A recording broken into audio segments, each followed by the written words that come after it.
여기 18강은 자연 선택과 생물의 진화 그래갖고 어떻게 생물들이 이제 지금 다양한 종들이 있는데 이제 걔네들이 어떻게 어, 생겨났고 환경에 적응해서 잘 살고 있는지 어, 또 어떻게 다른 종으로 그렇게 진화를 했는지에 대해서 살펴보겠습니다. 원래 그 진화에 대한 그 이론을 진화를 설명하는 게 어, 여기서 이제 자연 선택을 가지고 주로 설명을 하는데 그 이유는 뭐 사실은 이제 더 있습니다. 이 진화를 설명하는 게 그래서 글자만 따갖고 자유돌이격 해갖고 자가 자연 선택, 유는 뭐 유전적 부동, 돌은 돌연변이, 이는 뭐 이주와 이입, 격은 이제 격리. 이렇게 5가지인데 그 중에서도 자연 선택설 이걸 가지고 생물의 진화를 이제 설명을 이제 합니다. 주로. 그래서 먼저 그 진화라고 하는 거는 많이 들어봤을 겁니다. 진화. 바뀌는 거죠, 바뀌는 거. 바뀌는 건데 이제 왜 바뀌냐? 생물이 오랜 시간 동안 여러 세대를 거치면서 그러니까 새끼를 낳고 그 새끼들이 또 성체가 돼갖고 또 새끼를 낳고 그렇게 여러 세대를 거치면서 환경에 적응해갖고 변화하는 거다. 변화해서 환경에 적응했다는 얘기는 살아남아 있다는 얘기죠. 멸종되지 않고 그래서 진화를 한다. 환경 변화에 적응을 해서 여기서 말하는 뭐 환경 변화는 뭐 여러 가지가 있겠죠. 먹을 거, 뭐 기후, 이런 것들에 대해서. 그다음에 이제 변이라는 말이 나오는데 이 변이는 요 이제 요 단어 생물 요 단어에서는 이 용어 뜻을 뭐 어느 단어나 마찬가지겠지만 정확히 알아야 됩니다. 그래야지 문제도 풀 때 안 틀리고. 그래서 이제 변이는 뭐냐면 형질의 차이, 형질. 그럼 형질은 뭐냐? 겉으로 드러나는 것, 특징 이런 것들. 그래서 뭐 예를 들어서 사람으로 치면은 뭐 눈꺼풀, 눈꺼풀의 그 형질 드러나는 게 뭐 쌍꺼풀, 외꺼풀 이런 것도 있고 머리카락이 뭐 곱슬머리냐 생머리냐 뭐 이런 것들 그런 것들이 다 형질입니다. 뭐 키가 크냐, 뭐 이제 키가 좀 작은 편이냐 이런 것들 다 형질인데 변이는 이제 같은 종이라고 하면 뭐 기린이면 기린, 사자면 사자, 뭐 개면 개, 뭐 호랑이면 호랑이, 토끼면 토끼 이렇게 새끼를 낳았을 때 그 새끼가 이제 생식 능력이 있는 새끼를 낳을 수 있을 때 걔네들끼리를 같은 종이라고 하죠.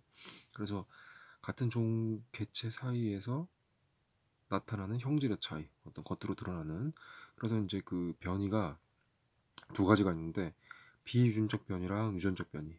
비유전적 변이는 이제 이런 겁니다. 어, 유전자가 변화가 없어. 그래서 내가 얻은 형질, 즉 획득한 형질, 어떤 뭐 노력이나 이런 거에 의해서 얻어낸 형질이다.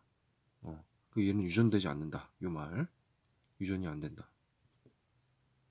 예를 들면 또 이것도 어떤 나라에서는 여자들이 그러니까 여자가 태어나면 목에다가 금속으로 된 링을 막 채운답니다. 뭐 목이 긴 여자가 더 매력적이다 해서 또 어떤 나라에서는 나무신 나무로 된 신발을 신게 해서 발을 작게 여자 발이 작아야 뭐 좋은 거다. 그래서 이제 여자 발을 작게 그다음에 또 뭐 이제 남자들 같은 경우에 막 근육을 키워 복근을 키워 배 근육 운동을 막 해서 근력 운동을 해서 근육을 키웠어. 그런 것들이 이제 비유전적 변인데 그러니까 이런 것들은 유전되지 않는다는 얘기는 이런 거죠. 뭐 철수가 있는데 철수가 막 헬스를 열심히 했어. 한 1년 동안 열심히 했어. 철수가 이제 결혼을 해서 애를 낳으면 애기가 막 배에 복근이 막 있어요. 그건 아니잖아. 그러니까 유전이 안 된다는 얘기죠. 이거는 그런 거를 비유전적 변이라고 하고 유전적 변이는 유전이 된다는 얘기죠. 그러니까 아예 유전자가 차이가 난 거야. 차이가 나서 나타나는 형질이고 유전이 된다는 얘기죠. 그래서 뭐 달팽이 껍데기 무늬, 뭐 또는 달팽이 껍데기 뭐 색깔 차이, 뭐 사람으로는 이제 엄지손가락, 엄지손가락 이게 이렇게 엄지손가락이 굽은 사람이 있고 요런 사람이 있어요. 제일 뒤로 제꼈을 때 그런 것들 그다음에 귓불 모양 귀 그 제일 밑에 부분, 귀걸이 하는 귀 뚫는 부분 거기가 이렇게 얼굴하고 턱 근육 쪽하고 닿은 사람이 있고 안 닿은 사람도 있고 막 그래요. 그럼 깃불 모양 이런 것들 다 유전자 변이다. 그래서 이제 그 진화에 대한 내용을 설명하는 이 5가지 이론 중에서 자연선택설, 뭐 유전적 부동, 돌연변이, 이주화입, 격리 이거 중에서 자연선택설을 중심으로 진화를 설명을 합니다. 지금은 최근 이론은 물론 최근 이론은 이제 저 5가지를 다 합쳐서 뭐 현대종합설 이렇게 설명하는데 그 중에서도 주가 되는 거는 자연선택설이다. 그래서 다윈이 1859년에 이렇게 만든 내용이고 내용을 보면 이제 다양한 변이가 있는 개체들 중에서 환경에 적응한 개체가 선택돼 갖고 자손을 남기고 계속 세대를 거듭해서 새로운 종으로 분화해서 진화를 한다. 이 내용입니다. 그래서 그 자연선택설은 이 과정에 대해서 정확히 알고 있어야 됩니다. 과정, 요 순서, 요 내용, 용어까지 같이 해서 그래서 내용을 먼저 보면 자 여기 기린이 있어. 기린이 100마리가 있는데 이거 목이 긴 거 아주 길어. 목이 길어. 목이 한 중간쯤 돼. 이것도 100마리. 뭐 목이 좀 짧은 기린 100마리. 그러니까 다양한 이런 변이를 갖는 개체들이 있었다. 처음엔.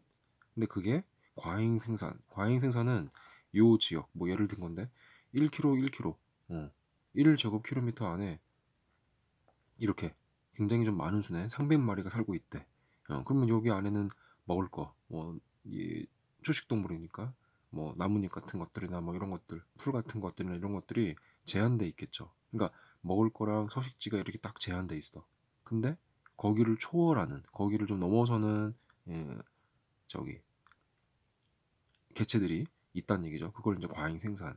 먹을 거 충분하고, 뭐 서식지 넓고 이런 게 아니라 먹을 거랑 서식지가 좀 이렇게 부족한 그런 이제 개체들이 이렇게 존재를 한다. 그걸 과잉 생산이라고 하고 그 다음에 근데 개체들 사이에 어떻게 변이가 있는 거죠. 다 똑같은 게 아니라 목이 긴 거, 목이 중간쯤 되는 거, 목이 짧은 거 이렇게 그러다가 이제 생존 경쟁이 나타나죠.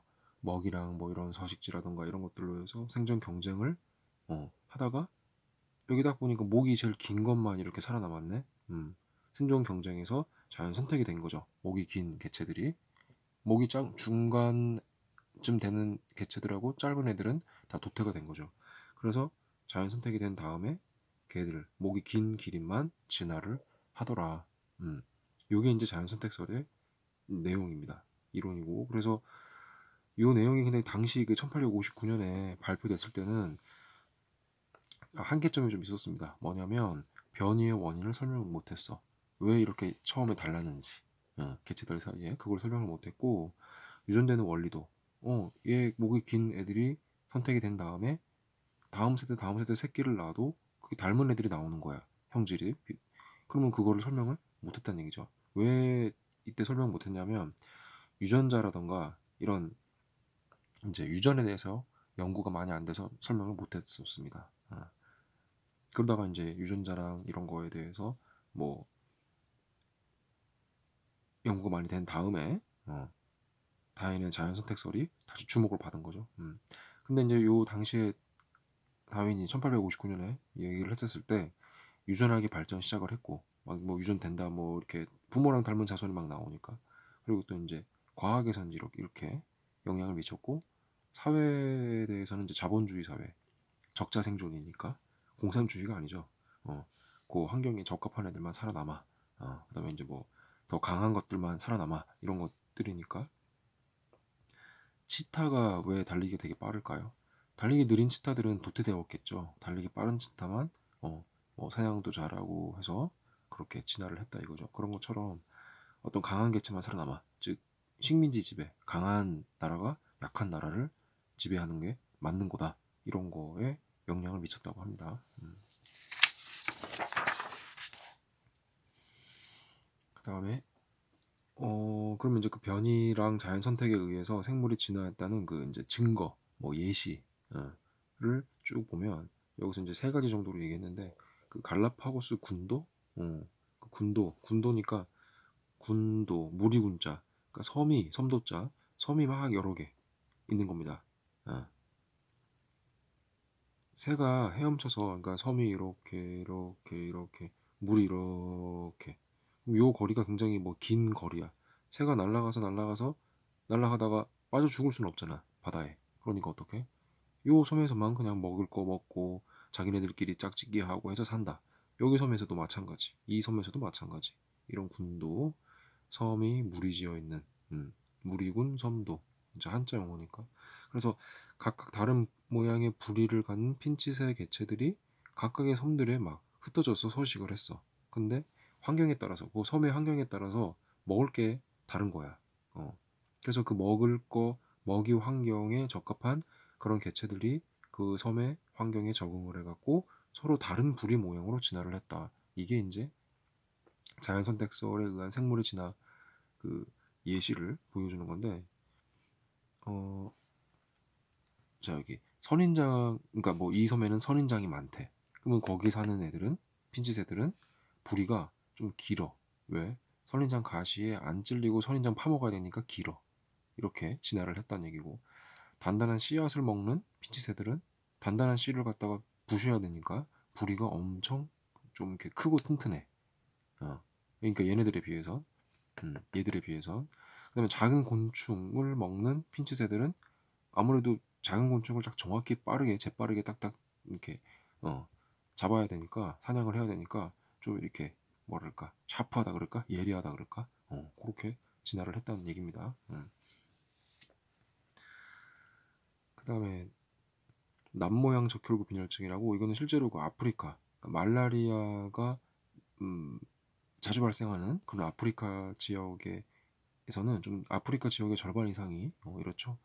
남모양 적혈구를 갖는 사람 비율이 다른 지역과 여기서 이제 우리나라, 한국하고 비교를 하는데 우리나라에도 일부 그 지역에는 그 말라리아가 모기에 의해서 그 이제 병이 걸리게 되는 건데 말라리아 모기가 따로 있죠. 그러니까 보통의 모기가 아니라 말라리아 모기. 이 말라리아가 우리 한국에서는 그 휴전선 근처, 뭐 강원도 북부 쪽, 경기도 뭐 연천 이런 쪽에는 말라리아 모기가 있어요. 그래서 거기는 말라리아 그 예방약을 먹죠. 아무튼 그래서 말라리아가 자주 발생하는 아프리카 이런 데는 적혈구 모양이 원래는 이렇게 동그랗게 원반 모양 이게 정상인데 이래야 정상이어야 산소 운반도 잘하고 모세혈관도 이렇게 막지를 않거든요. 근데 이렇게 난 모양 적혈구를 가 있는데 얘는 어 말라리아 이게 모기가 이렇게 물고 그래도 말라리아에 걸리질 않아. 그러니까 말라리아에 대한 저항성이 있다.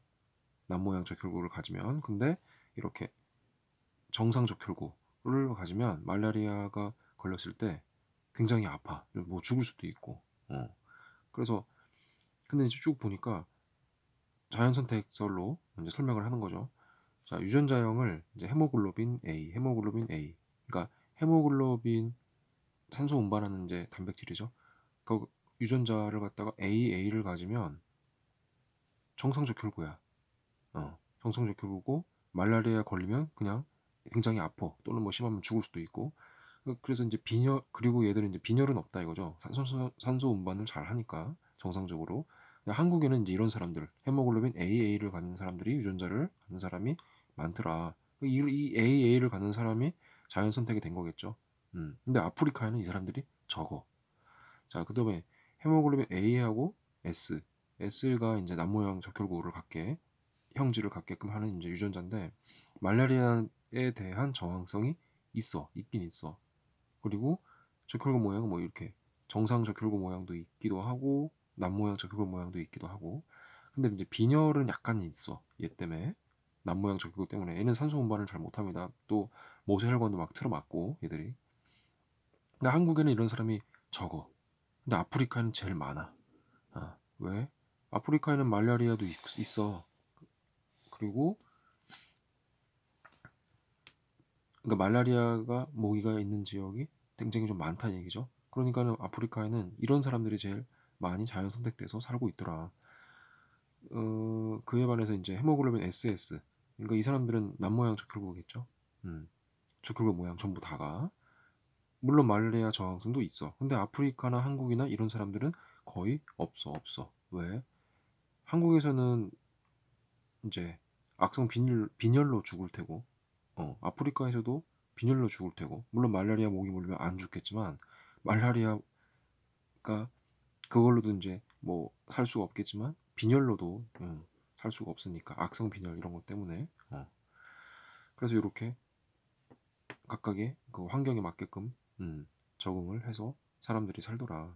그다음에 이제 항생제 내성세균, 이거는 항생제는 많이 들어봤죠. 뭐 그 바이러스성 질병이 아니라 세균성 질병에 걸렸을 때는 항생제를 병원에서 이제 처방을 받게 되는데, 뭐 항생제 남용을 많이 하지 마라, 항생제 뭐 너무 많이 사용하는 병원 막 공개하고 이러잖아요. 그게 그 미국 같은 경우는 웬만큼 아파서는 약도 안 주고, 항생제 특히 이런 것들 거의 안 준다고 합니다, 미국은. 근데 이제 우리나라는 이제 세균성 질병에 걸리면은 항생제를 처방을 해주죠. 미국보다는 더 이제 쉽게 해줘요. 아무튼 그래서 항생제를 지속적으로 사용하는 그 환경에서는 이 항생제, 세균의 세포벽을 파괴를 해가지고 세균을 죽이는 거죠. 그러니까 내가 세균성 질병에 걸렸을 때 항생제, 이 약을 먹으면 낫게 되는 건데, 항생제를 지속적으로 사용하는 환경에서는 어, 항생제 내성 세균, 그러니까 항생제에도 살아남는 거죠. 그런 세균이 자연 선택이 돼갖고 아마 그 비율이 증가할 거야. 근데 실제로 좀 증가하고 있죠. 그래서 뭐 슈퍼박테리아 막 이런 말도 나오잖아요. 항생제를 써도 이제 안 듣는 그런 세균이 나올 수도 있다. 그래서 여기 지금 빨강색으로 칠한 게 항생제에 내성을 갖는 세균. 그러니까 항생제 약을 막 써도 안 죽어. 얘들은 살아남아. 그리고 이제 여기 일반적인 세균들. 그러니까 항생제를 사용을 했어. 그랬더니 항생제 내성 세균들은 살아남아. 근데 일반적인 다른 세균들은 다 죽었어. 시간이 더 경과 해갖고 세균들이 이제 분열을 해서 증식을 한 거죠. 그랬더니 항생제 내성 세균이 좀 더 요 환경에 많아졌어. 일반적인 그냥 세균도 뭐 이렇게 증식을 했고, 또 항생제를 또 한 번 또 사용을 했더니 항생제 내성 세균들만 이렇게 살아남아서 결국에는 이제 항생제를 써도 안 듣게 되겠죠. 그래서 항생제 남용을 많이 하지 말라는 얘기가 이제 이런 것 때문에 그렇습니다. 그래서 이제 지구의 그 생명체들이 이렇게, 지금의 생명체들이 진화를 해서 이렇게 지구에는 우리 눈에 보이는 생명체들이 살고 있구나, 여러 다양한 종들이. 그걸 배웠고, 그러면 처음에 지구의 생명체가 어떻게 출현을 했냐, 그거에 대한 가설은 이제 세 가지가 있는데, 당연히 이제 모든 생물은 최초의 그 생명체에서 진화해왔다. 진화에 대해서는 이제 앞에서 쭉 배웠죠. 환경 변화에 적응을 잘 해서 살아남은 애들이 자연 선택이 돼갖고 이제 다양한 종으로 진화를 했다라는 거.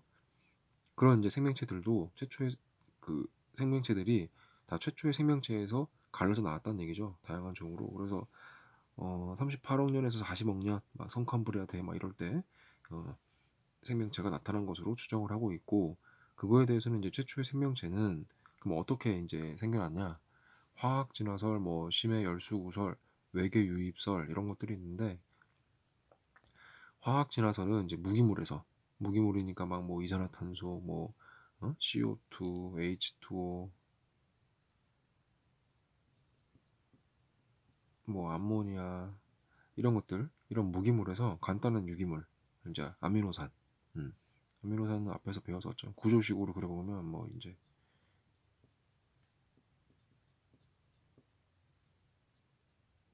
여기는 이제 네모라고 쓸게요. 여기에 다양한 20가지가 와서 아미노산이 20가지죠.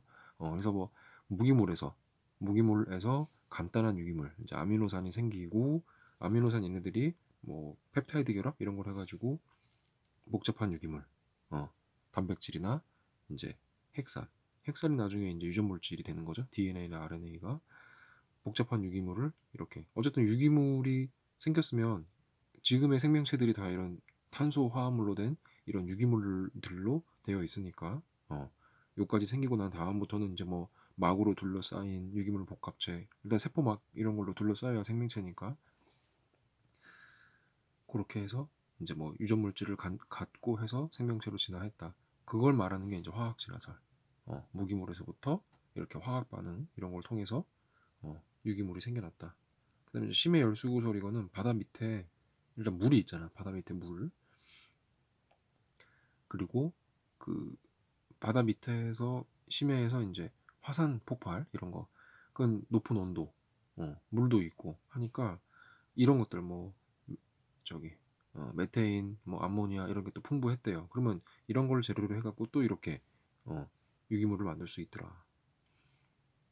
그런 가설도 있고, 그다음 외계 유입설은 지금 그 운석, 지구로 떨어진 운석을 막 분석을 했더니 거기 유기물이 있어. 그럼 뭐야? 아, 우주에서 떨어진 유기물이 운석을 통해서 지구에 유입됐구나. 그래서 생명체 탄생의 어떤 재료로 쓰였구나. 라고 하는 가설도 있더라. 그래서 여기 지금까지 공부한 단어에서 이제 핵심은 변이의 뜻. 아까 그 변이의 뜻을 정확히 알고 있어야 된다고 했었죠. 같은 종 개체 사이에서 나타나는 형질의 차이, 그게 이제 변이가 되겠죠. 그다음에 자연 선택설의 그 과정, 그 단계 있었죠. 과잉 생산, 뭐 개체 변이, 생존 경쟁, 그다음에 자연 선택, 진화. 그 자연 선택설에 대한 과정하고 예시. 예시는 아까 그 뭐 갈라파고스 군도의 핀치새, 뭐 남모양적 결골 빈혈증, 항생제 내성세균 이런 것들에 대해서 정확히 이해를 하고 있으면 되겠습니다. 네, 오늘 여기까지 하겠습니다.